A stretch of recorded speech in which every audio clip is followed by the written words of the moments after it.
Everybody, welcome to IndoorSkydivingTips.com. My name is Henry, and today I'm going to be explaining how to go from your belly to your back in a transition, just like this. So, we're going to be on our belly. First thing we want to do is go up. As we're going up, our hips are going to be back. We're going to be bringing our knees in, causing a rotation with the rest of the body. And then as we're going back, we're going to want to tilt our head back, reach out with our arms to catch that wind, and then spread out with our legs as we descend. So let's break this down a little bit more.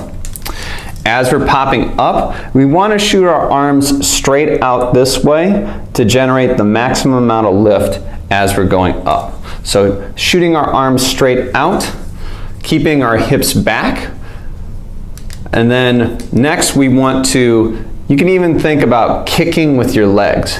So you want to kick your legs forward, causing the rotation of the rest of your body. And then as you're doing that, this point you want to think about starting to pull your head back to really catch more of that wind. As you're catching more of that wind, your arms are going to go up to catch more of that wind. You're going to get in a perfect back flying position as you start to descend down. Now, some of the common problems that I see when people are trying to learn this, especially when they're on their belly, is instead of shooting their arms straight out, they actually push down into the wind in order to try to make that, get that lift and make that transition. So pushing down necessarily isn't going to be the best way to generate lift, especially when you're on your belly. So think about taking your hands and going straight across to your eye as you're making that rotation.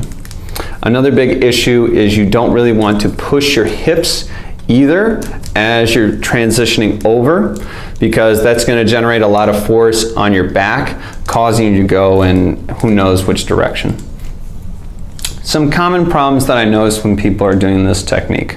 First big problem is they're not giving themselves enough space or not going high enough to make that full rotation. So you want to generate enough lift so you're high enough that when you make that rotation you have time and space to catch the wind as you're coming back down.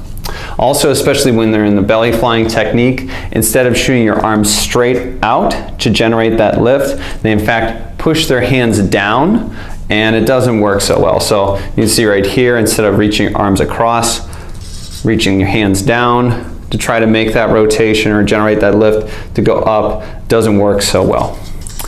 Another big problem that I see people do is as they're coming over into their back fly position, they bring their arms here. I'm guessing to protect their head as they're making that transition, but what ends up happening is if you pull your arms in, you're not getting that lift to balance yourself out in the back flying position. So in fact, you over rotate and then you put yourself in a pretty dangerous spot where you're going down more with your head. So keeping your head back, reaching out with the arms to catch more of that wind is really key. And then also just making sure that this is in one fluid motion. For the most part, it should be up and over. Some people go up, then they think about driving their legs. As they do that, they're starting to fall down. Oh wait, I need to catch the wind with my back. And then already they're landing on the net. So pop up, drive those knees, come back down, catch the wind, you'll be good to go. Probably the biggest thing is just do everything nice and smooth and controlled. Give yourself enough space and you'll do just fine. If you like this video and you want to see more, you can go to my website, IndoorSkydivingTips.com. You can follow me on Facebook and Instagram and visit my YouTube channel. Don't forget to hit subscribe. See you later. Bye.